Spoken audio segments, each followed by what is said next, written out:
Okay, so hi everyone. I'm Kim. I run a little design studio in Belgium. For those who don't know Belgium, Belgium is the land of chocolate.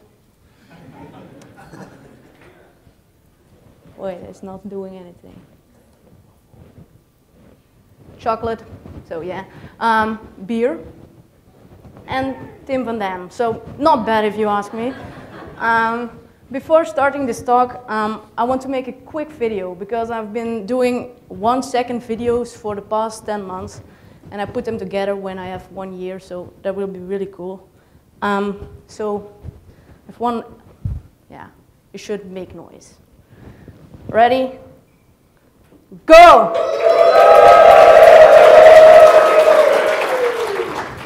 Awesome, thanks. Okay, now to the real thing. When Drew asked me to talk here today, he said, well, things shouldn't be like, you shouldn't talk about things people can Google. So it's a talk not about things you can Google. It should be about things that inspire me and how I build things and how I build products and apps and stuff like that. But I was thinking, you all know this, you all will figure stuff like that out. And the thing I've been struggling with the past year was finding a way to build a life besides doing your job. So I'm going to talk about that today. I want to tell you 3 stories today. The first is what I call the Chihuahua complex. It's not a real thing, but it's just something I made up. How to show you that a reputation can ruin a pretty thing. The second thing I want to talk to you about, the second story I want to talk to you about today is, well, how you shouldn't live your life on paper. And the third story is about the glorification of busy. So let's get started. So about a year ago, my boyfriend and I finally got the green light from our landlord to adopt a puppy. So after a year of waiting to finally have a pet in the house again, we were incredibly excited. But before starting to actually own a puppy, I did some research to which breed would fit our needs best. So our landlord had 2 requirements. 1, no neighbors should be bothered by the dog. And 2, it should be a small dog. Now, I don't know why it should be a small dog, but he said it should be. So keeping his comments in mind, we started our search for what would become our puppy. So one day we came across this picture and we knew our search was over. Meet Jack. Yeah, it's cute, right?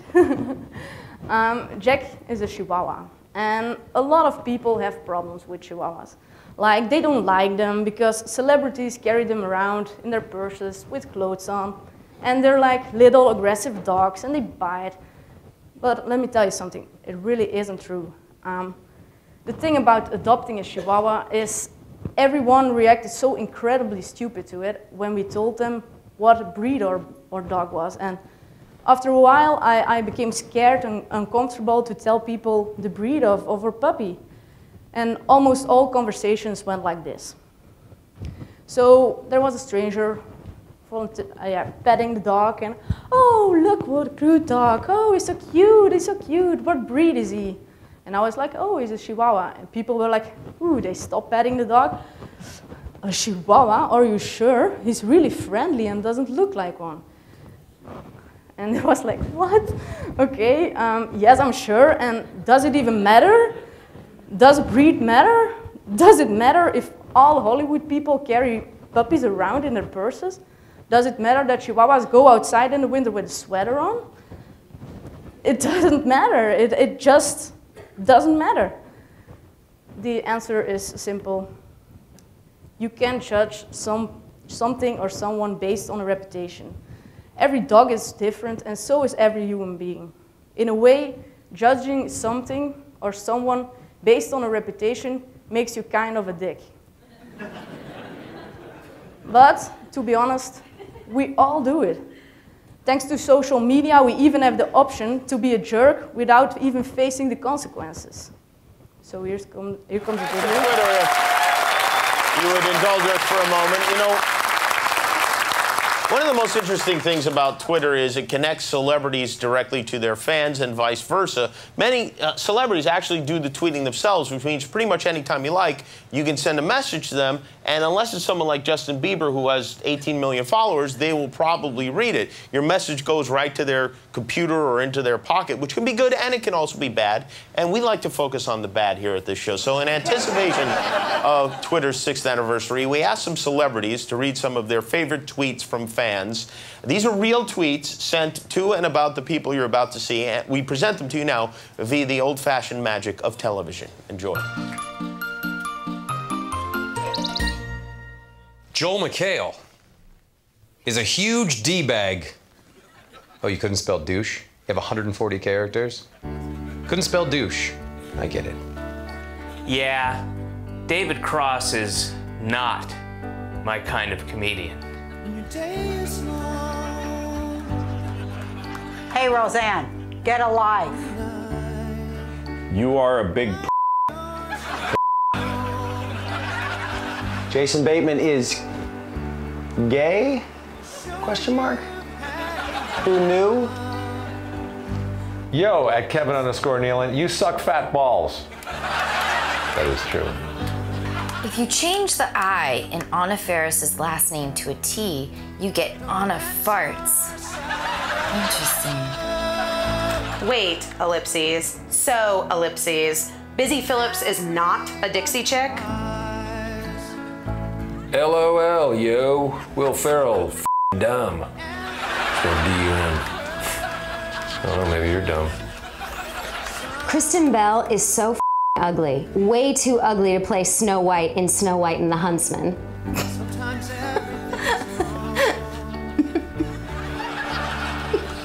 This is confusing.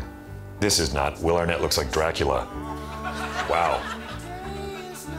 Looks like a cartoon version of Dracula or Dracula. What? Because my teeth? That, you know what it is? My hairline. Got it. Thank you. It's people like Kathy Griffin who are the root causes for why redheads are perceived as the spawn of Satan. Well, this one's actually sweet. Can it be my turn to punch Andy Dick until there's bones in his stool?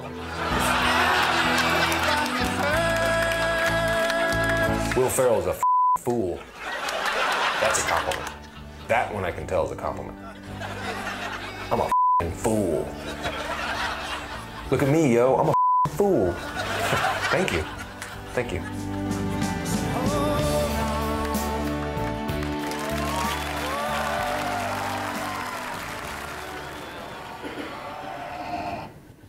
So yeah, people can be jerks.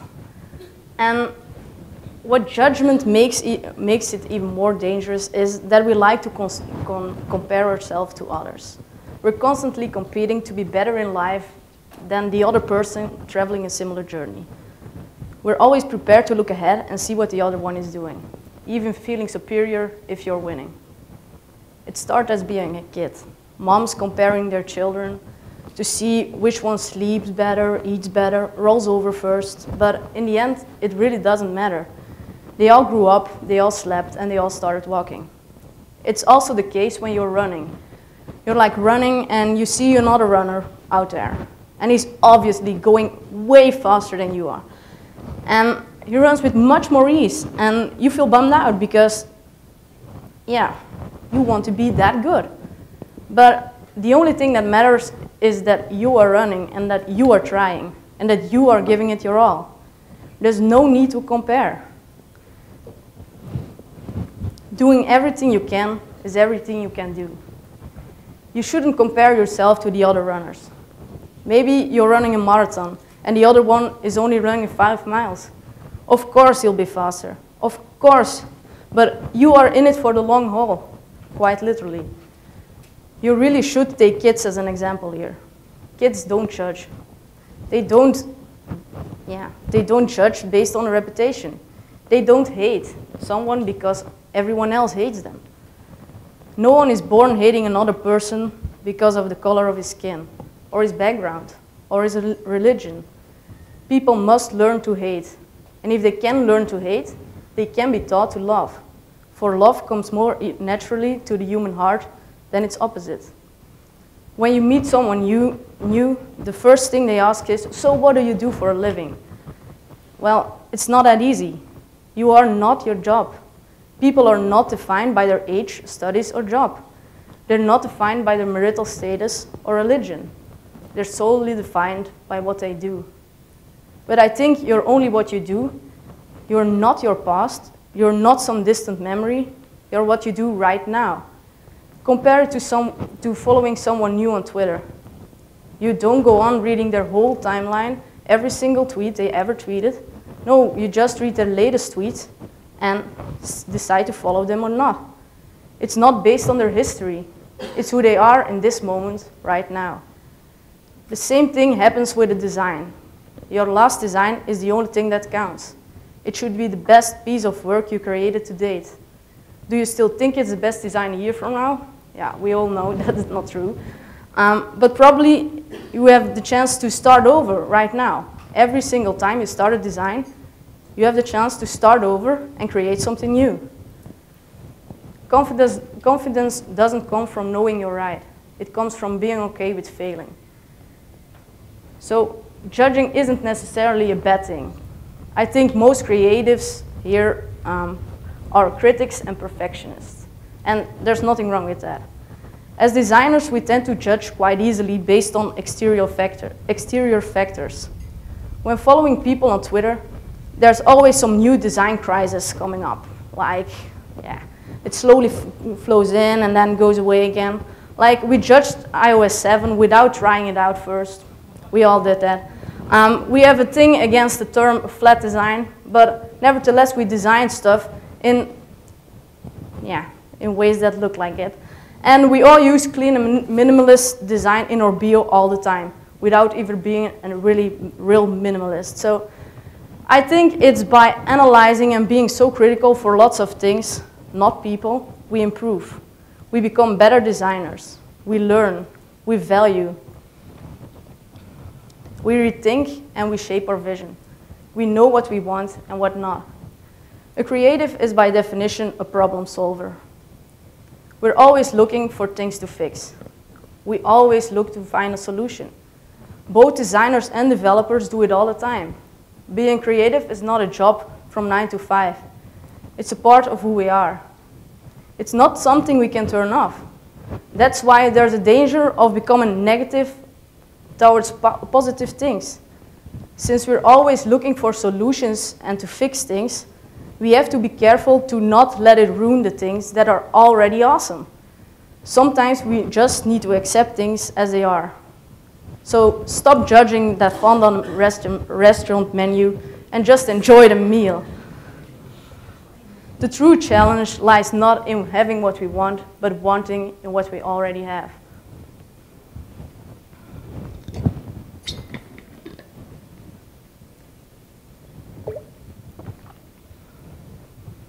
So the next part is the glorification of busy. So I was a perfect example of a model student. I never left school early. I always made my homework on time. I got read by only thinking and looking at my classmates' paper, so I never cheated.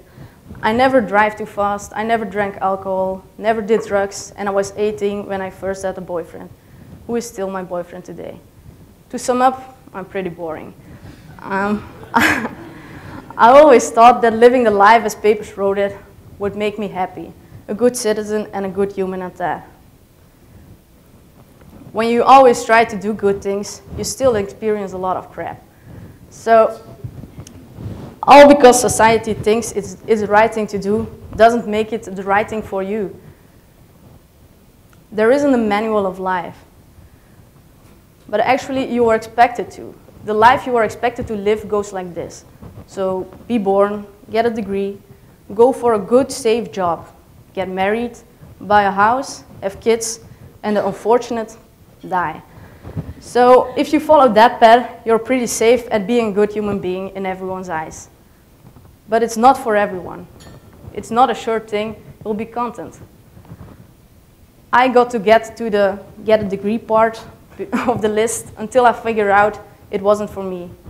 When I was still at school, I got a phone call from a company I worked at during the holidays and asked if I wanted to work there full time. I did. So I had a job before I even graduated. Pretty awesome, right? Well, actually no. The weird thing was that it never felt awesome at all. When driving to the company to sign my contract, I even stopped at the parking lot on the road there, feeling completely miserable, thinking it didn't feel right. I ended up convincing myself that this was the right thing to do. I should be thankful to even have a job before I even graduated. I hated every minute of it. I sat at my desk, staring, pushing pixels where they told me to put them, and it really didn't feel right at all. It prevented me to be creative and look at it as a writer's block, but for designers, like a designer's block. Every day I woke up hating the fact that I had to go to work, and every day I watched the clock until it was 5. I felt like my life was being lived. But I didn't think anything of it, because I had to be thankful, right? Thankful I even had a job, thankful I had such a great opportunity developing right in front of me. Well, after 3 weeks, it became too much. I talked to my boyfriend, and we decided I would quit my trial when my trial period was over. We just decided to move in together so we could use the money for some months to come until we were settled. 2 months later, my bosses called me into their little conference room. They needed to let me go because they couldn't pay me any longer. One of them was crying when they told me, but I sat there on the other end of the table, smiling like a kid that just got the biggest ice cream ever. It was such a relief. I never shed one single tear over getting fired. I felt relieved. It was the best thing that could happen to me at that moment. I was forced to start earlier than I planned, but the unknown motivated me more than ever. I started my business already as a side business, so it was time to continue it full time. And so I did.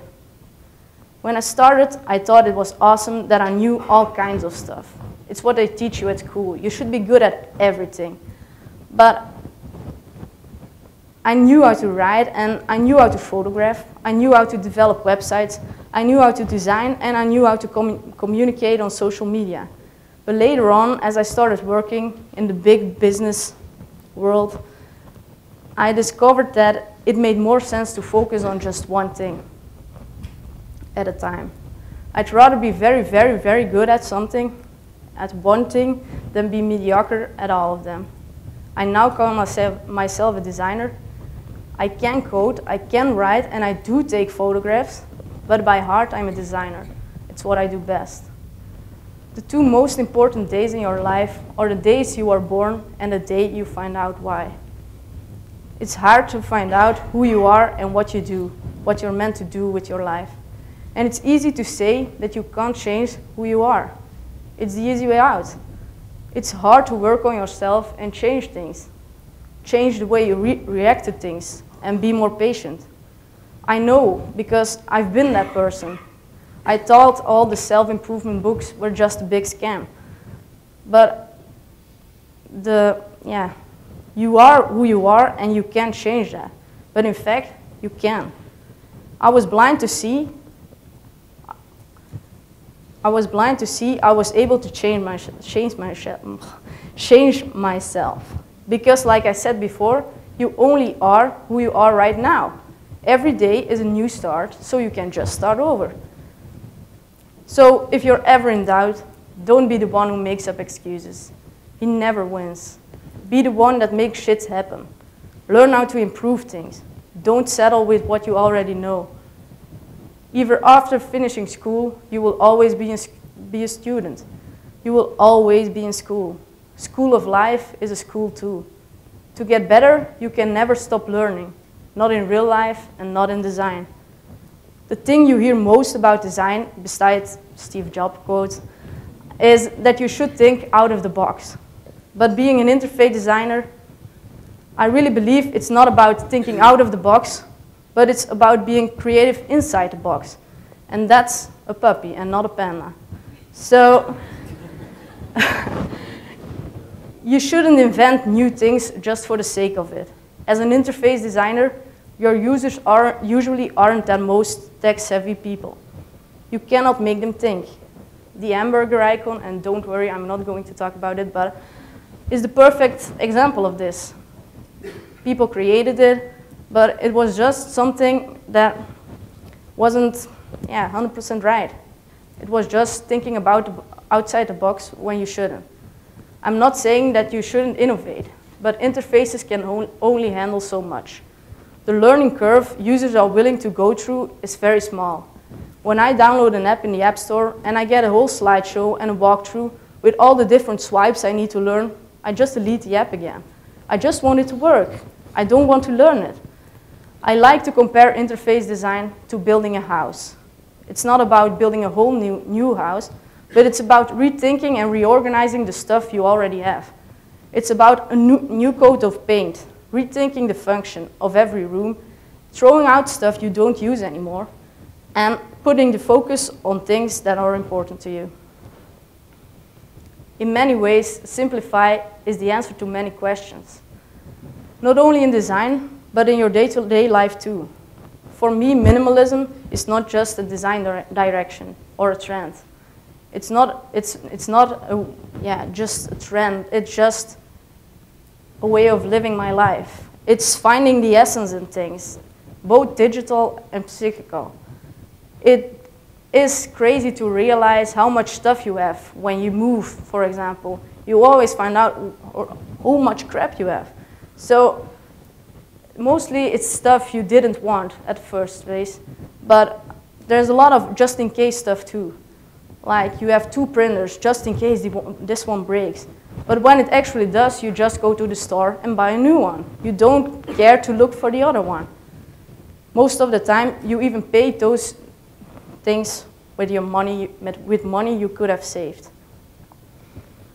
Well, real designers are glad to work on projects even after shipping it. Because in order for projects to work, you need to learn how users interact with them. And as I said before, you can never stop learning. For designers that work on project after project, finishing a project probably feels like being a school teacher. Once the year is done, you get a new group, and you're proud that you've been part of the life of the previous class. You learned how you could improve things, and in this new year, you're ready to move on.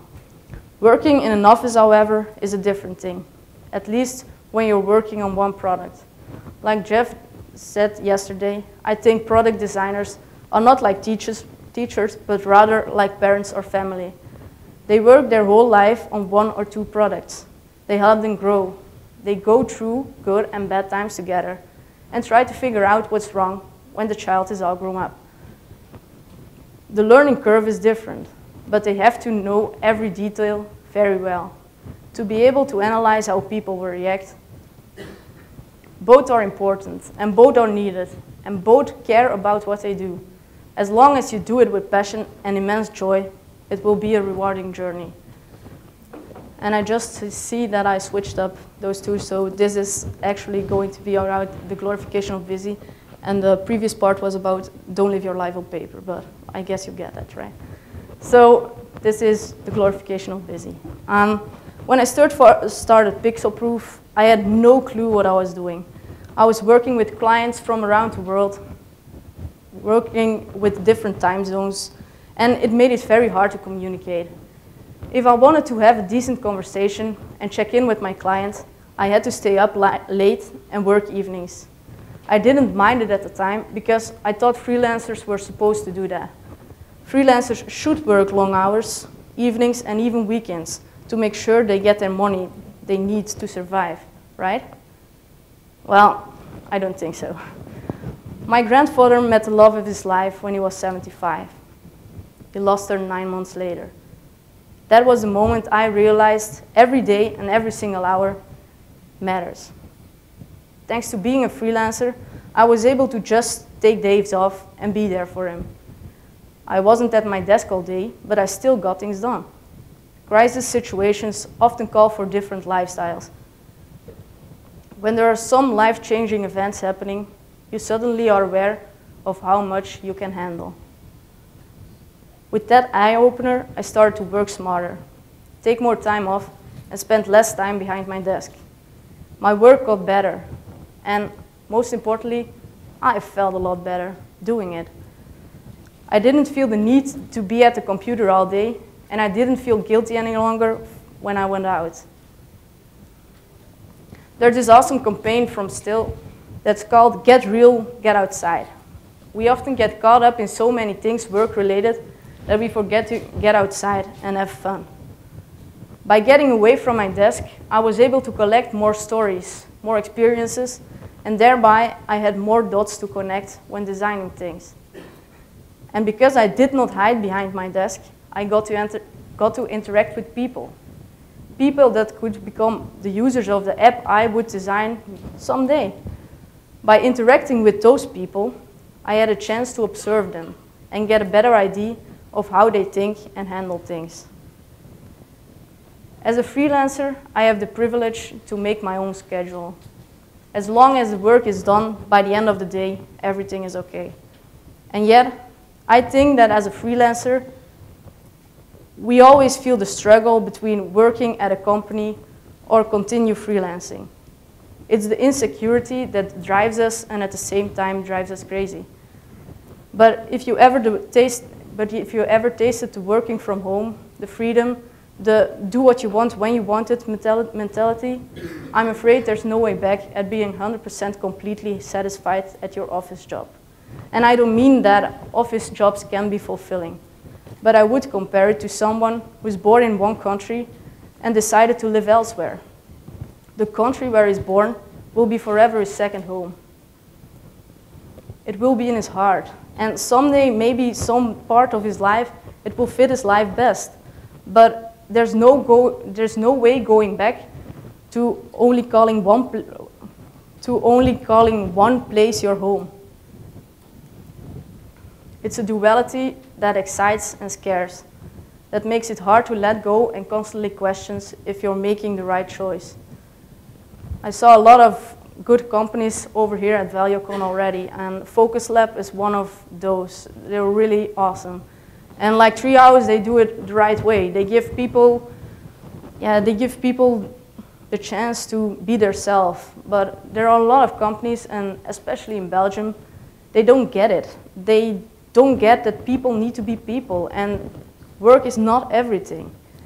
In this world and society, there are two things that define us as successful human beings, and those are power and money. The easiest way to accomplish those things is by being really good at your job. So we decide working hard to make money is somehow an excuse to miss important moments with our families, to neglect our health, and to be glued to our phones.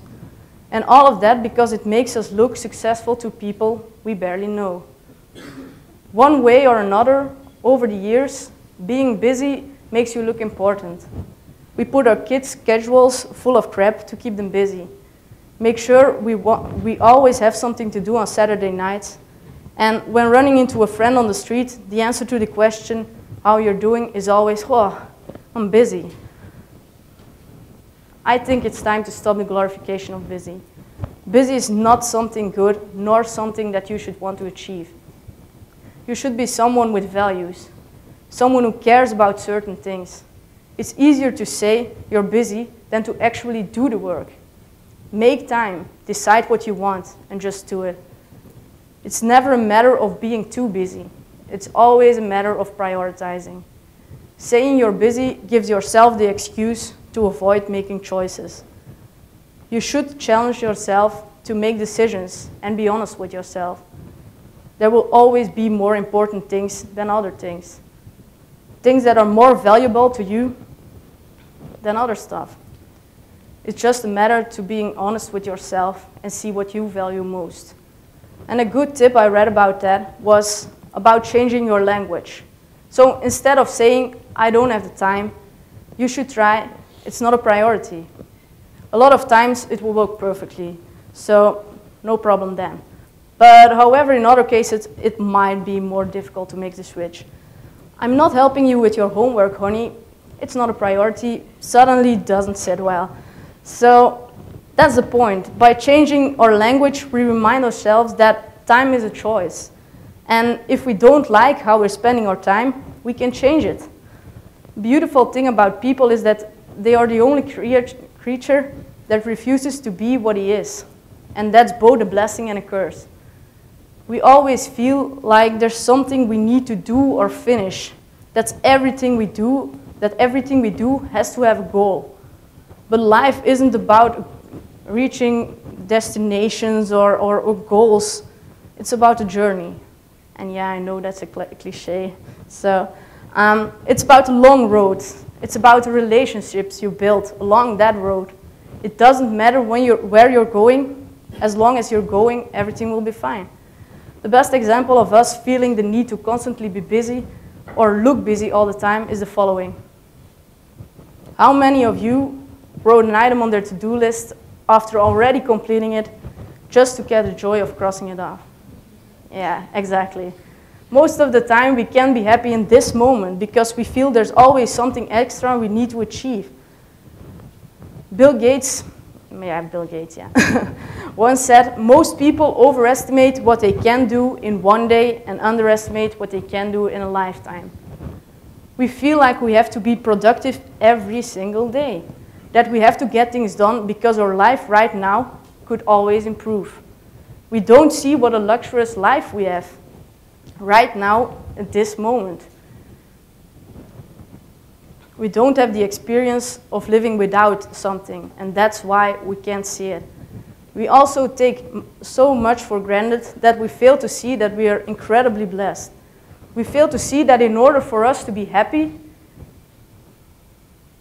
and to know what happiness is, we have to be able to compare it to something else. In order to define what the color red is, you should know there are other colors. You should know about yellow, green, and blue. So, therefore, it's not realistic to be happy all the time. Rather than wanting to be happy all the time, you should strive to be content all the time. It's not extremely happy, but it's okay with being okay with how things are right now. Being content is one of the hardest things to do, even harder than being happy. Another thing that seems really hard these days is being alone. We are almost never alone, in the sense of being surrounded with people. We can be connected to people every single second of the day if we want to. But on the other side, we never felt more lonely. It's hard to be alone. How many people are able to sit in a room without distractions? How many of us just grab their phone and start a conversation or sing a song? Even if it's just for 1 minute, the minute feels like ages. So maybe we should try it. Just sit here, close your computers, put away your phone, and try not to look at someone else. Just be alone with yourself for 1 minute. Ready? Go.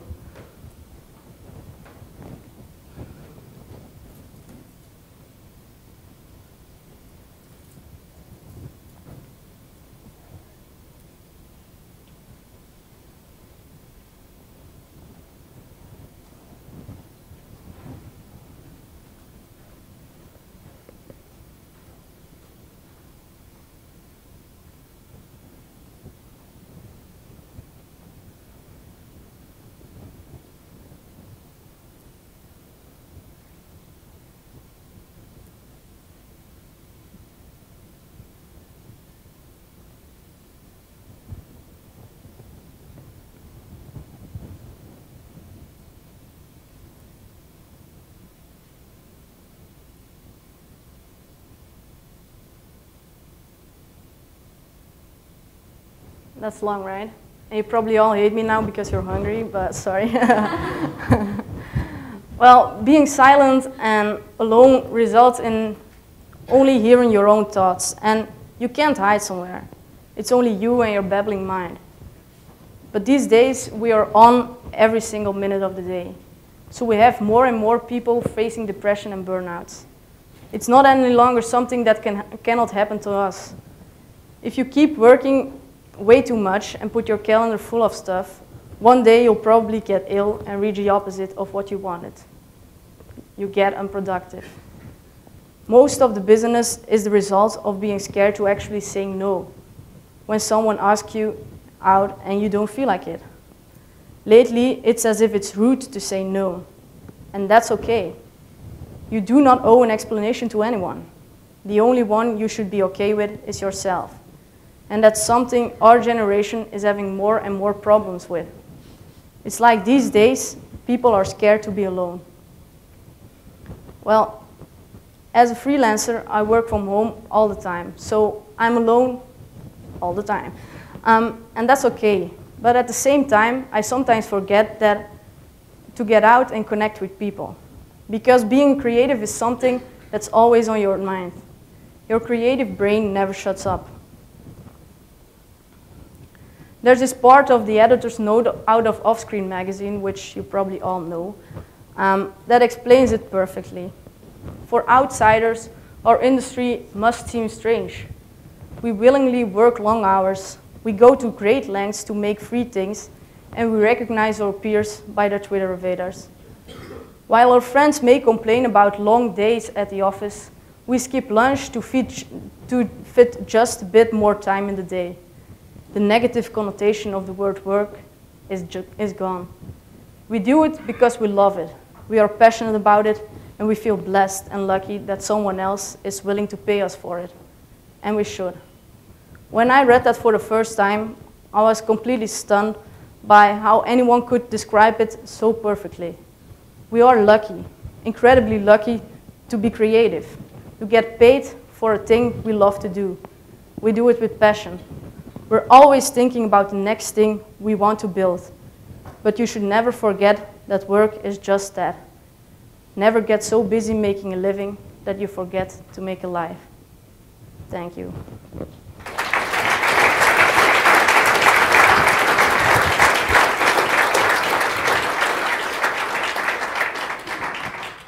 Thanks, Kim. Does anybody have any questions?